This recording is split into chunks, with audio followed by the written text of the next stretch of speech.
Je vais essayer de coder une IA pour la conduite autonome, mais je sais pas du tout comment je vais faire. C'est parti!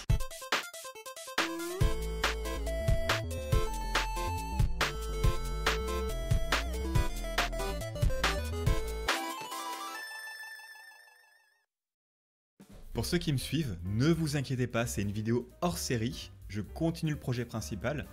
Là, je fais une petite pause. J'avais besoin de me changer un peu les idées. Alors, par où commencer? Je connais strictement rien au deep learning. L'objectif, c'est de faire conduire une voiture autonome. Donc la première chose, c'est de formaliser le problème. On a l'environnement, la route. On a la voiture, donc le système à asservir. On a les actionneurs, accélérateur, direction, frein, qui vont permettre de modifier l'état du système. On a les capteurs, qui vont permettre de connaître l'état du système. Et enfin, on a le contrôleur, qui va superviser le pilotage. Quel que soit le système à asservir, fusée, avion ou robot, la modélisation va permettre de prédire la dynamique de votre système. Et cette dynamique va être influencée par des variables internes ou des variables externes. La modélisation peut être mécanique, elle peut être électronique, mécatronique, tout dépend de la nature de votre système. Évidemment, je ne vais pas modéliser la physique d'un véhicule, je vais passer par un simulateur. Quelle que soit la nature de votre système, il faut connaître l'état interne afin d'agir sur les actionneurs pour atteindre l'objectif. Et pour ce projet, la conduite autonome, quels capteurs sont nécessaires? Concrètement, vous êtes en train de conduire, et inconsciemment, votre cerveau va capter un ensemble d'informations qui vont lui permettre d'agir sur l'accélérateur, le frein et le volant pour maintenir la trajectoire. Et donc là, l'objectif, c'est de formaliser les informations minimum nécessaires à cette action. Côté information externe, on peut capter la forme de la route, la force du vent, l'adhérence du sol, etc. Côté information interne, on a l'angle de braquage, la vitesse, l'accélération, le poids du véhicule, la température, etc. Il n'est pas nécessaire de mettre des capteurs partout. Étant donné qu'on a modélisé notre système, on peut déduire les états internes à partir de très peu de capteurs. Bref, pour notre expérience, je considère deux informations. La vitesse, quand vous tournez vos roues, une vitesse de 10 km/h ou de 90 km/h va changer totalement la dynamique de votre véhicule. Ensuite, il y a la forme de la trajectoire. Donc c'est évident, on a besoin de visualiser la route pour ajuster l'orientation des roues.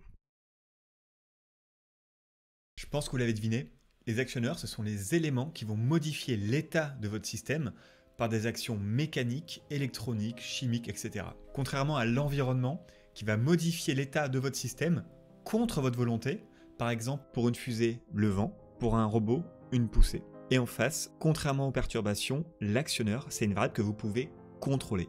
Pour notre expérience, les actionneurs seront l'accélérateur, le frein et la direction. On a une modélisation de notre véhicule, on a des capteurs qui permettent de connaître l'état interne du modèle, et on a les actionneurs qui permettent d'agir sur le modèle. Et maintenant, on a le dernier élément à formaliser, le contrôleur.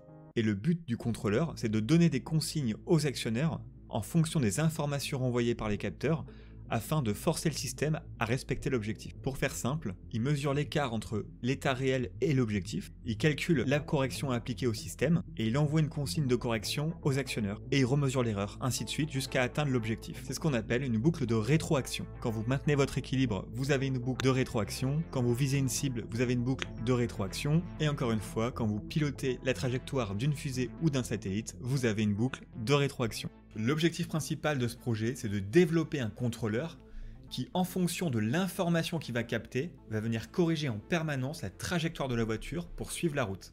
Alors, comment je vais coder le cerveau de notre autopilote? Je vois deux solutions. On peut faire un asservissement de trajectoire par un calcul, ou alors, je peux passer par du deep learning, faire un contrôleur qui va apprendre à maîtriser la dynamique du véhicule pour suivre la trajectoire. Ça ne demande aucun calcul. L'apprentissage va faire itérativement, il n'y a pas besoin de modéliser le système à asservir, l'IA va apprendre automatiquement à contrôler la dynamique du modèle. En gros, je veux reproduire le fonctionnement d'un cerveau qui est en train d'apprendre à conduire. Je pensais faire ça en 2-3 jours, mais en fait, j'ai galéré. Je pense que c'est un problème qui est assez récurrent pour tout le monde. Souvent, on sous-estime la difficulté des projets et on veut aller trop vite. Alors des fois, ça fonctionne. En lisant quelques cours, quelques tutos, on arrive à tout comprendre par effet domino, tout semble logique. Et là, par contre, c'était pas du tout le cas. Le deep learning, c'est beaucoup plus compliqué. J'ai compris n'importe quoi.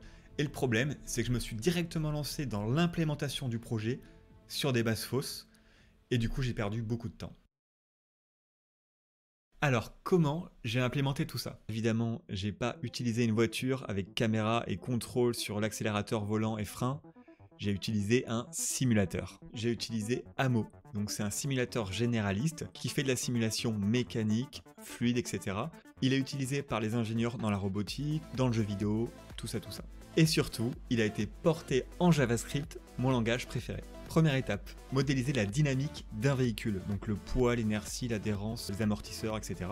Le moteur physique, première difficulté, la documentation de AMO est vraiment pas terrible, j'aime pas du tout, mais j'ai fini par y arriver. Ensuite, je code la piste, donc pour le moment ça va être un simple rectangle avec une adhérence. Je code le châssis de la voiture, je vais utiliser les informations physiques du véhicule, et enfin, je code les roues, avec leur position, leur diamètre, leur surface, etc.